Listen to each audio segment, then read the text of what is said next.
Hello everyone and welcome to another ranked analysis video for Steel Division 2. I continue the series with another division and another income. Last time we looked at a V4 Victory deck with the 8th Indian and how to defend with it. It's actually the same map though, as we are once again on Slutsk. This time we have a look on the 44th Guards Strelkovi. And our opponent is playing Fallschirm Panzer Hermann Göring, which should be an interesting matchup. Or which really was an interesting matchup. And the 44th, the thing I want to show is how a division that has a lot of mediocre units, by those mediocre units being cost efficient, can be a really strong deck. And why 44th is so highly regarded by a lot of League players as well. Even though, if you look at it on the first glance, it doesn't have anything super shiny going for it. But the combined arms here is just magnificent, and that's what I want to showcase. Together with how to play, in my eyes, a Maverick versus Maverick mirror when it comes to combined arms, how to get units, and so on. And one of the first units that I will use in this game is the 152mm off map. Goal here was to force the enemy to stop around here and then hit him hard with the off map. Northern side is defended by Guardia DPs and the Tanko de Saniki. Guardia DPs are pretty cost efficient on the defense for 25 points. They are not the most amazing offensive unit, but they are somewhat okay there as well. But on the defense, they are pretty solid for their 25 points. And here we have two more quite cost efficient unit. 110 point unit with 2000 meter range in the T-34-85. You don't get too many other tanks that are this cost efficient, and you really should use them. The issue is the card availability is obviously not as high as other medium tanks, and they are still in the medium tank range when it comes to armor and so on. So you have to be somewhat careful, but they are really good units as well. Off map is coming in here, and as you can see, it worked perfectly. Got the sniper into position, so he had to unload everything here, and I called in the off map quite well. Get some nice kills here, get some nice pin downs, and then I followed up with my infantry pushing into there. Maybe could have unloaded those a bit further forward so they wouldn't have to go this far, but off map for our first barrage goes really well. I wanted to see then how far my frontline can push forward. Well, it's in north. We were pushed back a bit, but the Guardia DPs were in defensive positions. The Speerwagen maybe could have been a bit annoying against us, but the enemy didn't use it. T-34-85 came around to snipe the Panzerschreck and did a good job there. And I decided to use another off-map to hit the falling back units of the enemy. Maybe a bit too early, but or maybe a bit mistimed there. I could have either have had these a bit further forward or call this in a bit later and a bit further forward maybe as well. Tanko de Sanikis coming in to follow up over here as well. Meanwhile in the south, my enemy did a good defensive setup with the Flak 41 and a Flak 38 as well, and an MG42 here. I had a okay defensive setup as well with an SU-152, another really cost efficient unit, 60 points, 2000 meter range HE shells are pretty cool to have in your deck as well. And yeah, here we go. Tanko de Sanikis coming in with their half-tracks, with their Molotovs. Half-track over here firing, and we smoked themselves off. And yeah, here we go to the edge of the off-map. Got a surrender there. Panzerschreck has to disengage as well. And the off-map was not completely badly timed, as you can see. It still worked out, got me the flag, and that's just how you want to use off-map. You don't want to use off-map just for dealing damage. It did okay damage in both barrages as well, but it didn't really kill much on its own. The way you want to use off-map is either to stop an enemy push and then allow yourself to have enough defensives to stand against, or in a setup like this, to then follow it up and maybe surrender some still pinned down units, or at least take the territory whilst the enemy is running away from it, and then having a better position. It's really a way of how to soften up positions and then getting into them. And most of the off maps are really not that cost efficient if you're just using them for killing enemy units. At least not in 1v1. In team games that can be different with higher unit density on the front line. Meanwhile, over here, the Glide Grenadiers hitting the Guardia DPs. Guardia DPs hitting back.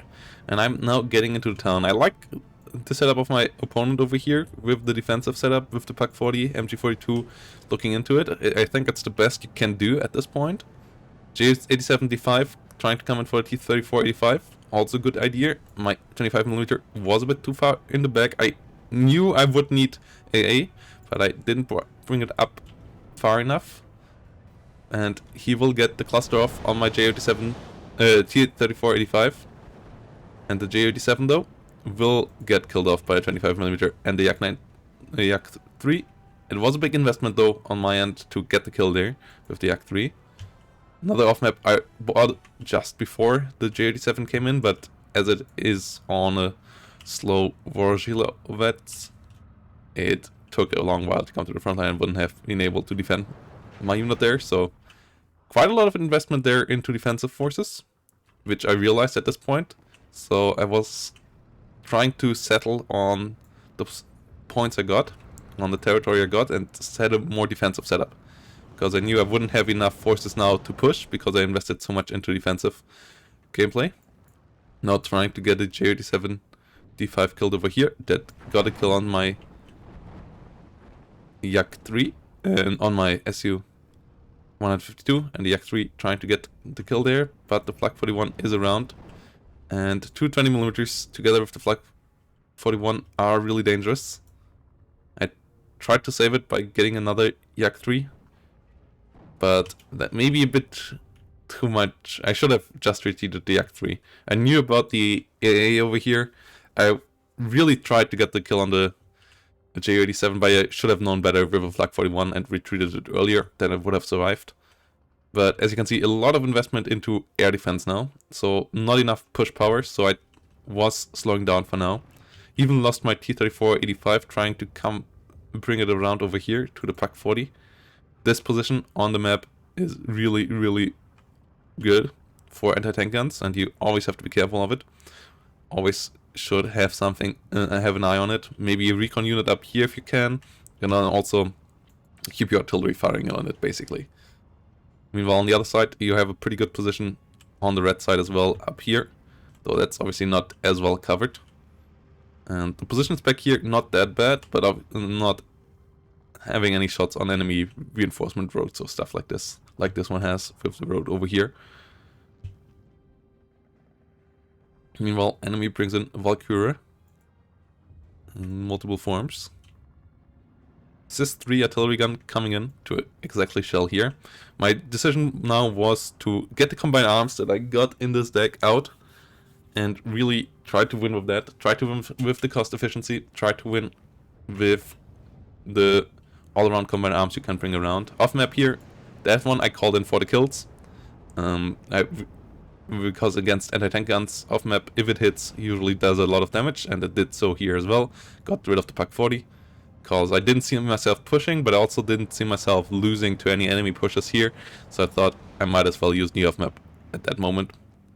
Could have maybe kept it for later, but I felt like that was an okay choice by me there.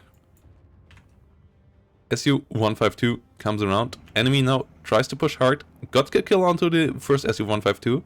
So if I wouldn't have reinforced here, I feel like I would have been heavily overrun. So good thing that I had this SU-152 around. The M42 also at least got a kill on one transport truck. Sniper trying to hold the line as well. But heavy fire, heavy push here. 3 infantry squads, 2 recon cars, a T-34. And then really good backup here. Good choice to push here where you have the AA setup in my eyes by the enemy. Trying to push at a position where you actually can defend yourself. J87 D5 comes in. Luckily this time I have a 25mm. Should have maybe started with 25mm in my starting setup, or at the first minute mark bring them in. First or second minute. As Hammergoring is known for the J87s. Yak 3 trying to get the hunt down, but will not make it, and I go too deep again. This is a really stupid mistake. I mean, I lost already Yak 3 before. I just missed my micro here. I didn't want it to go this deep. I thought maybe his J87 would come up all the way up here, then my Yak3 would have had enough time to shoot it down, but I should have retreated it as soon as the J87 retreated somewhere over here. But losing the Yak3 quite costly, so I knew I would have had to keep my AA even better because I was down to only one Yak3. So killing airplanes in the long run would have been a bit tougher from here on out. So it would need more assistance from the AA on the ground. Su-152 coming around. T-34 coming around as well. Goal now was not to lose all the tree line here, not to allow the enemy to get any anti-tank guns in here or something like that. Whilst in the north, I had my AA set up. I had my good infantry in the towns. I expected him to not have too much here, and as you can see, the enemy didn't have too much here. J87 can be pushed back by the AA setup, so I wasn't too worried about the north. It's not really worthwhile trying to push into this section of the map usually, unless you have really overwhelming force. It's something you want to do in the late game. I mean, it's 3 flags around here, or even 4 flags if you can go really deep, but it's also all open terrain, and you can often overextend by trying to push in here because you're so close to the enemy spawn, you're so far from your own spawn, so if your units get bogged down, your reinforcements will take a long while, but the enemy can basically reinforce into range here instantaneously. It's the same for the opponent over here. He can't really push into the open down. Trying to get this flag is risky. Trying to get this flag though is a good idea. Like if you can hold this tree line, it's good. You just shouldn't ever try to go for these flags unless you have broken the enemy completely on the flank. Yeah, now bringing in an 85mm to secure myself against more J87D5s. And also keep myself another AA piece, AT piece that can help out against stuff like T-34s. Glide Grenadiers coming in, so enemy now really tries to go for the flag in the south. My artillery gun was on defensive fire onto the hill, because I saw the PaK-40 at some point. PaK-40 positioning really good by my opponent here. Not trying to get any down the road or stuff, but really on the advantage on the hill in green cover. You can also choose a lot of angles and get the first shot because you are the one that spots the enemy, not the other way around. CES-3 now using its defensive fire capabilities to try to hit the enemy on the hill, keeping the enemy on the move. And as the enemy brings in reinforcements over here, I also will need to bring in reinforcements. I decided on even more artillery, maybe a bit of an overkill, but I felt like pinning down the enemy around the outskirts would secure myself the flag over here, and would also maybe allow myself to get enough fire onto the hill up here to maybe allow a push later on up there. Meanwhile in the south, the enemy maybe attacked with a bit too little force. My opponent maybe came in with a bit too little here. If there would have been 3 infantry units or so, this would have been way easier. He's trying to change that up now, learning from the mistake, not now realizing that there is actually some force of mine there. Su-76 is coming around, trying to pin down the Flak 41, and then maybe allowing my Su-152s to run onto the Flak 41 was the base idea here. But yeah, Su-76s are really inaccurate without radio. With radio they're pretty good, but trying to get a radio into range here is quite hard, especially as not too many Soviet units bring in radios. Su-76 anti-tank guns are one of the main ways of getting radio, and then a couple of leaders, a couple of tank leaders, but even some T-34 leaders and so on don't bring radio, so not the easiest job in the Soviet divisions. As we have another T-34-85 in the north. And against Panzer IVs, these are pretty efficient. First of all, you can still outrange them. Every shot that hits the Panzer IV is a penetration, and the Panzer IV will struggle somewhat against your armor. Against 2 Panzer IVs, you still might have a rough time, but you can outrange them, and that's really important. And you're also not that much more expensive. So, for 2-1, the enemy has to invest more than you do. And in a 1v1, you will win. The Clyde Grenadiers trying to move in here. Tankless Anikis are pretty good defensively in spots like this. Maybe the building next to it would have been even better. Snipers here to try to pin down the Pak 40 if it comes around. And SIS-3 arriving. Out of my chickies now, because I thought it would maybe be time to try to capture the north, because I haven't seen enemies coming in for a while there. And as we also... I also felt like I was in a good defensive position in the south. Thought maybe it's time for a counteroffensive in B, as my combined arms is all up, so it was time to think about aggressive play again. Yak 3 and the 2-2 here came in to keep the Flak 41 busy, as I brought up the Su-152 to shoot it. This way, Flaks always focus aircrafts.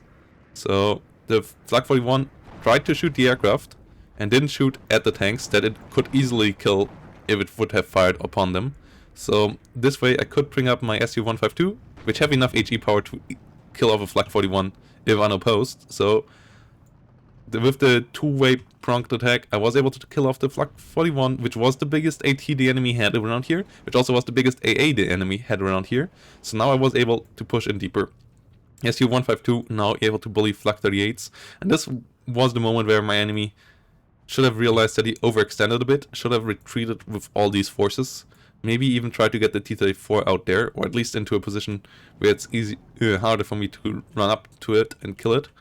But he didn't do that, which was a mistake. Clinging to the 1311 maybe a bit too much there, instead of focusing on a better kill-death ratio. And then pushing me back later. Sturmtiger though, good decision. Maybe a bit too late, but good decision for the open here. Quite a nasty piece to deal with. Especially if our opponent can keep his AA alive. And another Flak 41 is already coming in. Good combination of forces. Once more there, because I have no forces that can deal with a Sturmtiger frontally. T-34-85 in the north is engaging the 81mm mortar here. Bit of a mistake by the opponent, keeping it out in the open. You usually want to put them between building blocks, because they don't need any line of sight, and there they are harder to hit for anything that might come up. You never want to put your artillery just directly on the road, because something might come up and shoot it, like the T-34-85. Then over here, we now have the 85mm keeping the road. It has some weird line of sights, but it sees enough that the enemy always has to be careful about engaging this. Meanwhile, in the south, IL-2 with anti-tank rockets came in, but it's not the most effective anti-tank rocket in the game. Not by any means.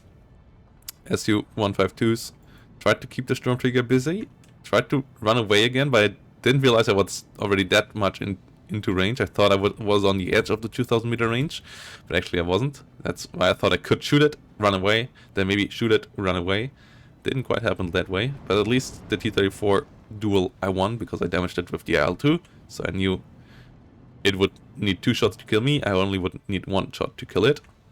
Now IL-2 comes in for the Sturmtiger, but the rockets are decent, but they're somewhat inaccurate. And there are only 4 of them, so sometimes these barrages are quite deadly, sometimes they don't do too much. This one was quite okay. As we look on it, Sturmtiger, we did some damage, but not the most amazing damage. Meanwhile, in the north, Sniper hold the line, and the SIS-3 barrage is becoming annoying for the enemy. SIS-3s are really cheap, they're pretty good in counter battery. You shouldn't expect them to kill much though.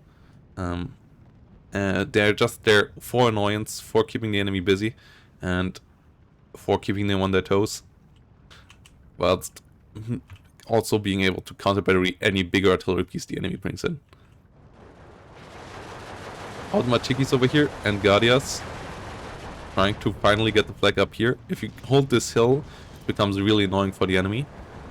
My opponent realized that as well, trying to bring in some fast forces to deal with it, but his AA network in the north is non-existent, and he surrendered, and it was quite an okay surrender there.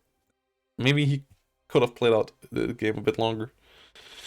Maybe my opponent could have played it out a bit longer, but it was kind of over, I guess, in the south at this point as well. The Sturmtiger was not dead yet, but I had a lot of forces there. And then in the north, as I said, I just was about to push him from the hill. The missiles didn't do much to my tank, and so I won this game. And I would say it was a good show of how to use 44 Guts Jacoby. If you have anything to add, any criticism, any feedback, any ideas, leave them down in the channel below. And other than that, if you liked, give it a like. If you want to see more videos, give a subscription. Keeps you notified when new videos come up. And with that, I hope to see you in the next one. Bye bye.